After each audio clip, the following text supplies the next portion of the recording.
Harry Usoka est un jeune mannequin de 25 ans ayant toute la vie et une belle carrière devant lui. En seulement quelques années, il a réussi à se faire une place parmi les plus grands et pourtant pendant l'entièreté de sa carrière, il n'a jamais fait preuve d'esprit de compétition envers ses collègues. Pourtant, l'un d'entre eux va clairement le voir comme une menace et va tout faire pour prendre sa place. Il était prêt à tout et il a été jusqu'au bout. Pour tout savoir sur la triste histoire de Harry Usoka, lançons-nous maintenant dans la vidéo.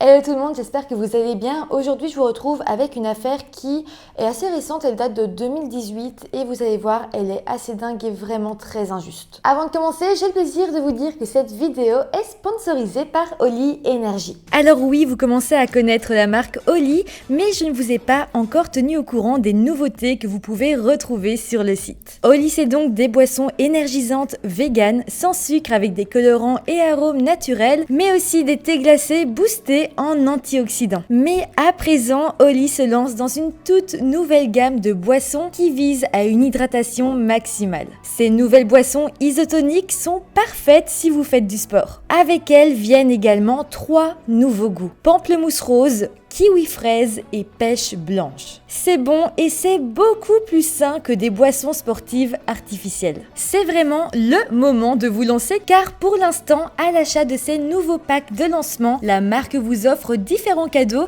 comme des shakers thermiques ou même des t-shirts. Mais attendez, parce que c'est pas la seule nouveauté de chez Oli. Le temps des fêtes arrive et Oli a décidé de lancer son propre calendrier de l'Avent. Pendant 24 jours, tu pourras goûter différents goûts des boissons énergisantes proposés par la gamme, mais aussi différents thés glacés et également de tout nouveaux produits. Avec ton calendrier, Oli t'offre également une jolie bouteille en verre en édition limitée. En tout cas, n'hésitez pas à aller faire un tour sur le site en barre de description et profitez dès maintenant de 5 € de réduction sur votre première commande avec le code Phoenixia5 et avec le code Phoenixia, vous aurez également 10% de réduction sur toutes les autres commandes. Aussi, les boissons sont livrables partout dans le monde. Donc voilà, n'hésitez pas à aller faire un tour dans le lien en barre de description. N'oubliez pas non plus de vous abonner à la chaîne.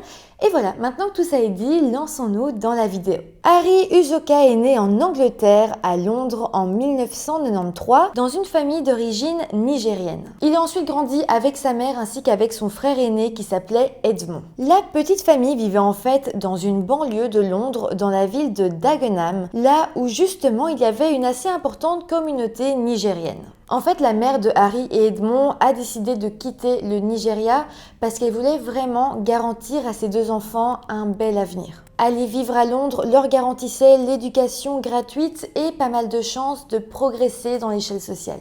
C'était donc pour leur mère un vrai sacrifice qu'elle avait fait pour ses enfants parce que toute sa vie à elle était au Nigeria, il y avait sa famille, ses amis, mais voilà, elle voulait que ses enfants soient bien, qu'ils aient plus de chance dans la vie et c'est pour eux qu'elle a décidé de vivre à Londres. Donc voilà, Harry va grandir dans cette ville de Londres et adolescent, il a intégré l'école catholique All Saints à Dagenham et là-bas, ses amis et ses professeurs vont le décrire comme un élève très intelligent et même comme un véritable prodige des mathématiques. Harry était aussi très sportif et depuis tout petit d'ailleurs, il avait une grande passion pour le football. Mais bon, il avait aussi quelques problèmes avec la justice et a même fait à un moment un séjour en détention pour mineurs après qu'il ait tenté de cambrioler une camionnette qui transportait de l'argent. Mais bon, c'est pas pour ça qu'il faut le voir comme un jeune délinquant, il avait fait une erreur, il en avait payé le prix, mais mis à part ça, il restait quand même assez calme. À l'âge de 15 ans, Harry a vraiment commencé à se consacrer au mannequinat. En fait, lui et son frère aîné avaient cette passion en commun, le mannequinat.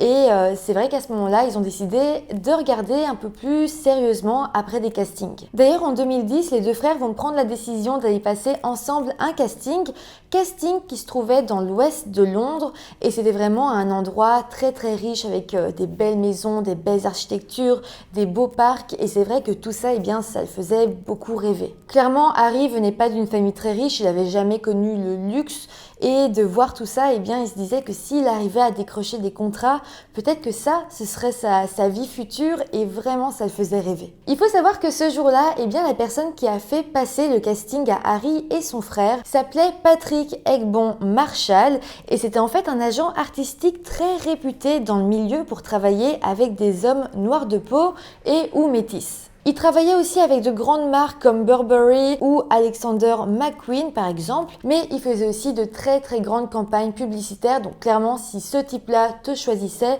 tu devenais quand même assez connu. Patrick se souvient alors du jour où il a fait passer son premier casting à Harry et donc à son frère aussi, et il dira en parlant d'Harry: Harry était vraiment timide. Il était un peu perdu et c'était probablement la seule voix qu'il avait. Il était noir et pas très grand, mais il était très charmant et capable d'écouter. Et ça a vraiment semblé suffire parce que peu de temps après son casting, Harry a alors été accepté et a signé son premier contrat avec cette agence. Il a alors commencé à faire ses premiers pas dans le métier de mannequin et c'est vrai qu'au début, il était juste émerveillé et reconnaissant d'en être déjà là. Par contre, petit à petit, il a vraiment commencé à prendre les choses au sérieux, il voyait de plus en plus grand et puis il essayait vraiment de faire son maximum à chaque fois. Ce qui est aussi très mignon, c'est qu'il dira à plusieurs reprises que s'il faisait tout ça, c'était vraiment dans le but aussi de rendre sa mère fière de lui. Dans une entrevue qu'il avait passée, Harry a d'ailleurs confié qu'il rêvait de devenir un jour mannequin pour une marque comme Gucci par exemple. Il dira également: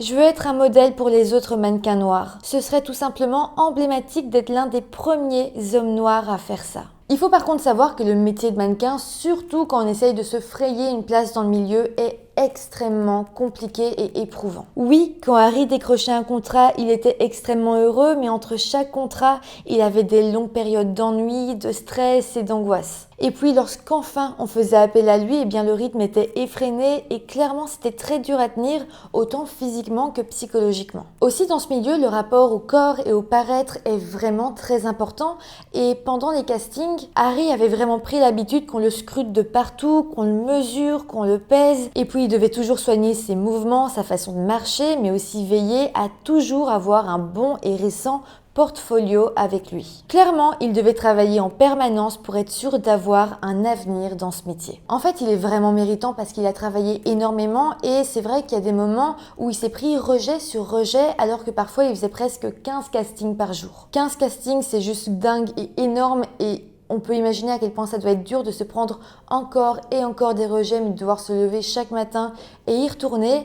Mais bon, heureusement pour lui, eh bien un jour ça a marché et il a pu vraiment se faire sa place dans ce milieu. Ce qui a aussi été compliqué pour lui, c'est le fait qu'il était un homme et d'autant plus un homme noir, ce qui faisait que souvent il était moins choisi et lorsqu'il l'était, eh bien à ce moment-là, il était en règle générale moins bien payé que les mannequins féminins. En fait, le fait d'être un mannequin masculin, c'est encore plus difficile parce que le mannequin homme est souvent plus vite dépassé qu'un mannequin féminin. D'ailleurs, quand Harry a commencé à prendre un peu plus de place dans ce milieu, un jour une directrice de casting lui a dit qu'il devait quand même faire vite parce qu'il avait vraiment pas tout le temps devant lui et qu'en règle générale, un mannequin reste à la mode, reste intéressant pour les directeurs de casting pendant à peu près 2 ans, ce qui est vraiment une très courte période. Ça mettait donc une très grande pression sur les épaules d'Harry, mais bon, il était vraiment très charismatique et c'était clairement ce qui l'aidait à se démarquer. Une dénicheuse de talent qui avait travaillé avec Harry dira d'ailleurs lors d'une interview: il avait la qualité d'une star, il était si attentif et engagé, il parlait à tout le monde dans les coulisses de la même manière, il donnait aux gens son temps et son énergie. À 20 ans, Harry va alors défiler à la Fashion Week de Londres.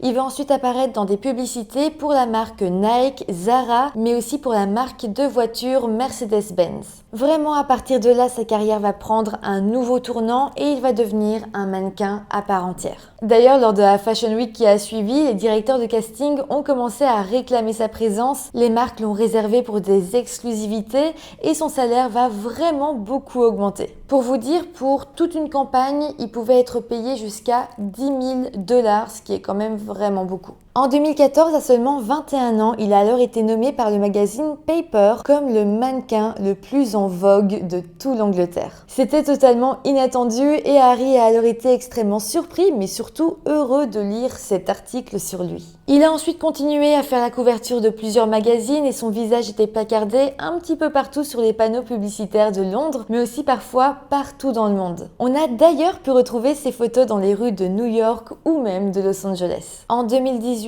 à l'âge de 25 ans, Harry était alors devenu le mannequin masculin le plus adoré de Grande-Bretagne. En fait, il faut savoir qu'à ce moment-là, c'était comme devenu plus la mode pour les marques d'avoir des mannequins hommes noirs de peau. C'était bien pour Harry parce que ça lui donnait beaucoup de travail, mais ça voulait aussi dire qu'il avait énormément de collègues qui lui ressemblaient physiquement et avec qui il était malgré tout en compétition. Même si on y reviendra, Harry, lui, ne voyait pas vraiment tout ça comme une compétition, mais c'est vrai que les autres, évidemment, oui, ils voyaient ça comme une compétition. Il y avait un seul travail et ils étaient plusieurs à le vouloir, donc voilà. Mais à présent, plongeons-nous dans le début de l'année 2018. Il faut savoir qu'à cette époque, Harry était donc très connu et évidemment, certains étaient très jaloux. C'était d'ailleurs le cas d'un autre mannequin noir de peau qui s'appelait George Coe, qui avait 24 ans et qui était modèle pour Louis Vuitton. Harry et George étaient donc tous les deux sur les réseaux sociaux à cette période-là. Il faut savoir qu'à cette période-là, Harry et George étaient tous les deux sur les réseaux sociaux et le public a pu voir que les deux commençaient à s'envoyer des pics, à se clasher via des posts mis en public. Vraiment, chacun postait des choses sur l'autre et ça a créé une petite guerre publique entre les deux. Mais bon, en soi, c'est vraiment pas quelque chose de rare aujourd'hui. On peut voir plein de stars, de personnalités publiques qui se lancent des pics, qui se clashent, qui s'insultent même. Parfois, ça peut aller très loin sur les réseaux sociaux. Disons que c'est devenu comme banal et donc personne ne s'est dit que c'était si malsain que ça quand ça arrivait à George et à Harry. Alors, pour se pencher un petit peu sur ces messages qu'ils se sont envoyés publiquement, on peut en retenir que c'est premièrement Harry qui avait accusé George de l'avoir copié pour un projet artistique. Ensuite, on sait que pour répliquer, George avait répondu qu'il aurait couché avec la petite amie d'Harry, sa petite amie qui était une jeune femme nommée Ruby Campbell, elle aussi mannequin. Donc évidemment, en publiant ce message, George voulait totalement humilier Harry en disant donc qu'il avait eu des rapports sexuels avec sa petite amie. Bon, lorsque Harry de son côté a lu ce post, il faut savoir qu'il en a plus ri qu'autre chose. Il avait d'ailleurs échangé pas mal de messages avec Ruby et était persuadé que c'était faux, qu'il n'y avait eu aucun rapprochement entre elle et George. En fait, à ce moment-là, Harry a surtout trouvé le comportement de George extrêmement puéril. Harry n'a donc plus vraiment posté de messages en public à l'encontre de George. Par contre, il faut savoir que leur petite guéguerre va continuer en message, mais en message privé. En fait, c'est George qui voulait un petit peu titiller Harry, qui a continué à lui envoyer des messages en privé et qui a donc continué à dire qu'il avait eu un rapport sexuel ou des rapports sexuels avec sa petite amie. Son but était vraiment d'essayer d'énerver totalement Harry en essayant de le convaincre que ce qu'il disait était vrai, mais Harry n'avait vraiment pas l'air de vouloir rentrer dans son jeu. D'ailleurs, on retrouvera ces messages et on verra que Harry lui avait écrit « Laisse mon nom hors de ta bouche, c'est aussi simple que cela. Je n'ai jamais dit du mal de toi de quelque façon que ce soit, tout ça est juste sauvage. » Mais bon, ce message n'a pas du tout apaisé les tensions et la relation entre deux n'a fait que se tendre encore plus. Au final, ils se sont tout de même mis d'accord sur une chose. Ils ont décidé que pour savoir qui remporterait cette dispute entre deux, pour savoir qui aurait le dernier mot, ils allaient organiser un combat. Selon eux, s'envoyer des pics sur les réseaux sociaux ne leur allait plus du tout et ils voulaient donc se battre pour déterminer qui des deux était le plus fort. Sincèrement, je sais pas du tout ce qu'ils voulaient prouver en faisant ça, mais une chose est sûre, c'est qu'ils étaient vraiment déterminés à ce que ça se fasse réellement. La suite se passe alors le jeudi 11 janvier 2018. Ce jour-là, à 13h55, George va envoyer un message à Harry lui disant « T'es où? Je vais venir te chercher et on pourra se battre. Amène tes amis avec toi. » À ça, Harry avait alors répondu « Venez, Shepherd's Bush. » Donc Shepherd's Bush, c'est le quartier de Londres où il habitait et donc en envoyant ça, Harry invitait George officiellement à venir se battre avec lui. Bon alors suite à ça, George va renvoyer un nouveau message à Harry histoire de préciser un peu où est-ce qu'ils allaient se retrouver vraiment. Harry a eu l'air de trouver la discussion un petit peu ridicule et il finira simplement en disant « Écoute, viens à la station, Bruce, c'est la dernière chose que je te dis. » Emoji pleurant de rire, tu es une âme perdue. C'est vrai que la discussion entre deux était un petit peu ridicule parce qu'ils étaient comme vraiment énervés, George était énervé, il voulait vraiment se battre, mais en même temps il envoyait des petits messages en disant tu peux préciser exactement l'endroit où on va se voir. Et je pense que ça a un petit peu fait rire Harry et c'est pour ça qu'il a arrêté de lui envoyer des messages parce qu'il trouvait juste la situation un peu bizarre comme ça. Après ce dernier message venant de Harry, George a quand même continué à lui envoyer des messages, mais Harry ne va jamais lui répondre en retour. Par exemple, à 14h23, George va envoyer « J'arrive ». Et puis à 15h08, il dira « Sois là dans 2 minutes », suivi juste après de « T'es là, hein ?» Et finalement, il lui enverra un dernier message à 15h43, donc quand même une demi-heure plus tard, et dans ce dernier message, il dira « Je suis là ». Donc voilà, c'est les derniers écrits de George avant cette bagarre. Et je le rappelle, Harry ne va jamais lui répondre. Alors, on sait grâce aux caméras de surveillance qu'après ça, George est arrivé sur la rue Holgar Close, donc juste devant l'appartement de Harry. Et en fait, on va voir qu'il n'était pas seul. Il était accompagné de 2 de ses amis qui étaient Jonathan Akigbo, 23 ans, et Mersey Dikenda, 23 ans également, qui était un jeune sans domicile fixe. Plus dingue encore, George était en réalité armé de 3 couteaux et son ami Mersey avait en plus pris avec lui une machette. Harry, qui était toujours à l'intérieur de chez lui, va lui voir George avec ses 2 amis arriver, donc il va comprendre qu'il était 1 contre 3 et c'est là qu'il a demandé à son colocataire qui s'appelle Adrian Harper s'il voulait bien venir se battre avec lui et Adrian a accepté. Tout de même, ils ont décidé de s'armer et ils ont pris avec eux des barres pour les haltères, mais sans aucun poids, donc juste les barres. En fait, oui, ils s'attendaient à ce que George et ses amis soient armés, donc c'est la raison pour laquelle ils ont décidé de prendre ces barres en métal avec eux. Par contre, à aucun moment, ils ont pensé qu'ils pouvaient être armés de couteaux. En fait, sur le moment, Harry et son coloc savaient pas vraiment ce qui allait se passer. Ils avaient prévu d'aller rencontrer le groupe ennemi et de voir comment les choses allaient se passer. Par contre, son coloc dira plus tard que c'était un peu comme une question d'honneur. Il dira que la règle en soi, c'est que si quelqu'un t'invite à te battre contre lui, eh bien il faut accepter et il faut y aller. Et c'était la philosophie qu'avait Harry, qu'avait George et que lui-même avait. Donc c'est pour ça qu'ils sont sortis et qu'ils ont décidé d'aller les affronter. Donc voilà, à 15h51 précise, Harry et son coloc sont sortis et ils se sont donc retrouvés face à George et ses amis. Et là, il faut savoir que tout a été extrêmement rapide. En 2 minutes seulement, tout s'est joué. Lorsque Harry est arrivé, George et ses amis ont immédiatement couru vers lui et c'est là que Harry va voir qu'ils étaient armés de couteaux. Quand il a vu ça, il a évidemment essayé de courir pour leur échapper, mais malheureusement, ils ont été plus rapides. À 3, ils l'ont alors roué de coups et lui ont ensuite donné 3 coups de couteau et puis ils sont partis en laissant Harry se vider de son sang. Adrian, donc son colocataire, a lui réussi à s'enfuir et donc il n'a pas pu voir le moment où Harry s'est fait poignarder.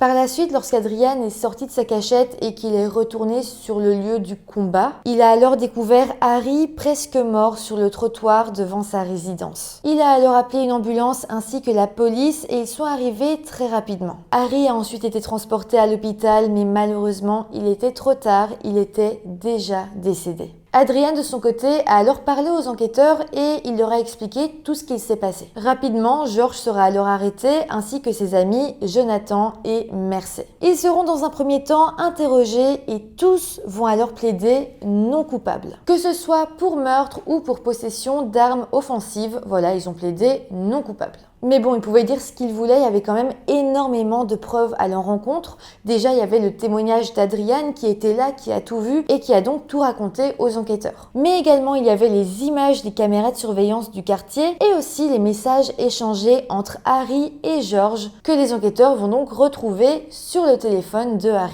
Avec tout ça, ils avaient donc assez de preuves pour qu'un procès puisse enfin avoir lieu. Ce procès, il va alors s'ouvrir le 9 juillet 2018. Là, George et Mersey vont être accusés de meurtre au premier degré. Selon l'accusation, ils étaient donc tous les deux armés et c'est eux qui aurait poignardé Harry. Pour ce qui est du troisième homme, donc Jonathan, il était lui accusé d'homicide involontaire parce qu'il n'était pas armé et toujours selon l'accusation, il n'avait pas eu pour intention de tuer Harry et ne lui avait donné aucun coup qui lui ont été fatals. Au final, le procès va quand même pas mal se concentrer sur George et sur la manière dont, un peu avant les faits, il était devenu totalement obsédé par Harry. En fait, pendant très longtemps, Harry et lui avaient été presque des amis et Harry l'avait énormément aidé. D'ailleurs, Harry aidait tout le monde et de son côté, il n'avait jamais vraiment fait preuve de compétition dans le mannequinat. Harry avait d'ailleurs créé un collectif de jeunes mannequins noirs dans le but de s'entraider pour avancer. Au procès, pas mal de ses collègues ont d'ailleurs témoigné en disant qu'il était un véritable pilier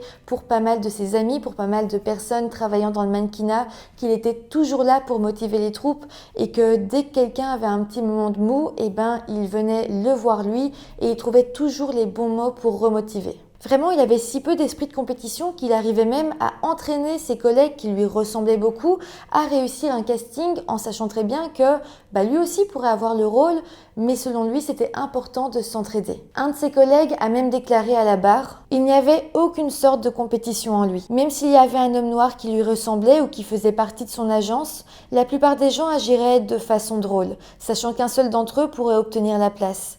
Mais lui, il m'a dit un jour « Nous pouvons tous gagner ». Avec ces témoignages, cette guerre entre lui et George paraissait vraiment improbable et l'accusation essayait vraiment de dire que c'était surtout George le fautif dans l'histoire et que tout ça, ça ne ressemblait absolument pas à Harry. On va alors se pencher un peu plus sur la relation que George avait entretenue avec Harry et on va apprendre que les deux s'étaient rencontrés 3 ans plus tard, soit en 2015. À cette époque, Harry avait conseillé George dans sa carrière, il l'avait vraiment aidé à entretenir son physique, à choisir les bonnes agences, c'était vraiment lui qui l'avait poussé à essayer de s'améliorer et à essayer d'avoir les meilleurs contrats possibles. Par la suite, ils avaient alors continué à se voir et étaient même devenus de bons amis. Mais il faut savoir que les deux se ressemblaient aussi beaucoup physiquement, ils étaient tous les deux minces, bruns, avec un visage assez doux. À cause de ça, ils étaient souvent amenés à passer les mêmes castings. Mais voilà, vous l'avez compris, du côté de Harry, ça ne le dérangeait pas du tout. Par contre, pour ce qui est de George, il y voyait de son côté une forme de compétition. C'était soit lui, soit Harry, et donc il se devait d'être meilleur que lui. Mais bon, Harry de son côté était plus doué, plus apprécié et George a petit à petit eu l'envie de prendre sa place. C'est donc vraiment comme ça que son obsession pour Harry a commencé. C'est là aussi qu'il a commencé à imiter ses poses lors des shootings, mais aussi à tout faire pour le devancer en permanence. Évidemment, Harry s'en est rendu compte et rapidement il a trouvé la situation vraiment malsaine. Alors un jour, Harry a envoyé un message à George pour lui dire qu'il n'avait plus vraiment envie de faire partie de son entourage. Il lui a aussi demandé d'arrêter de le suivre sur Instagram et il a aussi demandé à George d'arrêter de suivre sa famille et ses amis. Parce que oui, George, même s'il n'avait jamais rencontré les proches d'Harry, les suivait sur Instagram, ce qui est quand même très bizarre. Clairement, ce message, c'était un message de rupture amicale. Harry voulait vraiment ne plus rien avoir à faire avec George, il le trouvait vraiment trop malsain. George, de son côté, a demandé des explications à Harry et c'est là que Harry a commencé à dire qu'il voyait bien qu'il lui volait certaines de ses poses, qu'il essayait vraiment de prendre sa place et que c'était pas du tout ce qu'il voulait instaurer. Lui, il voulait vraiment un climat d'entraide et non de compétition et donc il n'aimait pas du tout ça. Mais bon, George de son côté a vraiment très mal reçu ces critiques et c'est là que vraiment les choses ont commencé à aller mal entre les deux. C'est donc aussi à partir de ce moment-là que cette guerre publique avec des posts interposés sur les réseaux sociaux a vraiment commencé. Pour en revenir au tribunal, on va demander à George s'il était obsédé par Harry et il dira que non. Il dira aussi que s'il avait été abonné à toute la famille de Harry ainsi qu'à tous ses amis, c'était à cause d'un très gros hasard. En fait, il dira qu'à l'époque, il utilisait une application pour avoir plus d'abonnés sur Instagram et donc ça arrivait souvent que l'application l'abonne sans qu'il le sache à certaines personnes. Et donc, bizarrement, par le plus grand des hasards, ces personnes auraient été les proches de Harry. Bon, là, évidemment, je vous rassure, personne au tribunal ne va croire son excuse. En fait, au final, le procès va pas durer très longtemps parce que c'était très facile de voir que George était coupable et que ce qu'il avait fait, il l'avait fait en pleine conscience en sachant qu'il voulait se débarrasser de son rival principal. On se dit que lorsque George est arrivé chez Harry ce jour-là, tout laisse penser qu'il savait ce qu'il allait faire et pourquoi il le faisait. L'avocat de l'accusation prendra d'ailleurs la parole et dira « Il n'est pas difficile de déterminer quelle équipe allait gagner. Harry Uzoka et Adrian Harper étaient en infériorité numérique et les barres de traction avaient peu de chance contre les couteaux. Au final, le jury va tous les trois les déclarer coupables. Tout d'abord, George sera déclaré coupable d'homicide volontaire et de détention d'une arme blanche. Pour ça, il sera alors condamné à une peine de prison à perpétuité avec une possibilité de libération conditionnelle après 24 ans d'emprisonnement. Mersey Gikanda sera lui aussi reconnu coupable des mêmes accusations et lui aussi condamné à une peine de prison à perpétuité avec une possibilité de libération conditionnelle après 22 ans d'emprisonnement. Sa peine sera donc pas beaucoup plus faible que celle de George. Pour ce qui est du troisième homme, donc Jonathan Okigbo, il sera reconnu coupable d'homicide involontaire et condamné par le juge à une peine de 14 ans de prison. D'ailleurs, ça à prendre avec des pincettes, mais j'ai même vu sur d'autres sites qu'il avait été acquitté, donc c'est même pas sûr qu'il ait été en prison. Au final, après le procès, les proches d'Harry ont été soulagés que justice ait été rendue. Mais évidemment, même après ce procès, ils n'ont pas arrêté de lui rendre de multiples hommages. Sa mort a vraiment touché beaucoup de personnes et d'ailleurs beaucoup ont aussi encore du mal à comprendre comment une personne considérée comme une force aussi positive a pu se retrouver dans une situation aussi désespérée. Beaucoup pensent qu'au moment de sa mort, Harry aurait pu être dans une mauvaise passe et aurait donc pris une série de mauvaises décisions qui l'auraient ensuite mené à cette bagarre et qui lui auraient coûté la vie. Mais en tout cas, tous ceux qui l'ont connu appuieront le fait que Harry était un jeune homme plein d'amour qui avait encore de grandes choses à réaliser. Je vais terminer cette vidéo sur une citation qu'a dit un jour Harry. Lors d'une interview, on lui avait demandé comment est-ce qu'il voulait qu'on se rappelle de lui et il avait alors répondu à ça. Plus que tout, juste une personne honnête. Un être honnête d'amour et de lumière. Voilà, c'est comme ça que se termine cette histoire. N'hésitez pas à me dire en commentaire tout ce que vous en avez pensé. Vraiment, ça m'a beaucoup touchée. J'ai aussi du mal à comprendre comment Harry a pu être aussi bête au fond et accepter cette bagarre, ce qui n'est pas du tout la solution. Mais d'un autre côté, je me dis aussi que parfois on prend tous des mauvaises décisions et très souvent, eh bien, ça ne nous mène pas directement à la mort et heureusement. Mais ici, eh bien, ça a été son cas et c'est vraiment, vraiment triste. En tout cas, n'hésitez pas à mettre des petits pouces en l'air si la vidéo vous a intéressé. N'oubliez pas d'aller faire un tour en barre de description si vous voulez aller faire un tour sur le site Oli, si vous voulez commenter un calendrier de l'Avent ou n'importe lequel de leurs nouveaux goûts. Tout est très très bon dans tous les cas. Donc voilà, n'hésitez pas non plus à vous abonner à la chaîne et sinon moi je vous dis à très très bientôt pour une nouvelle vidéo. Bye!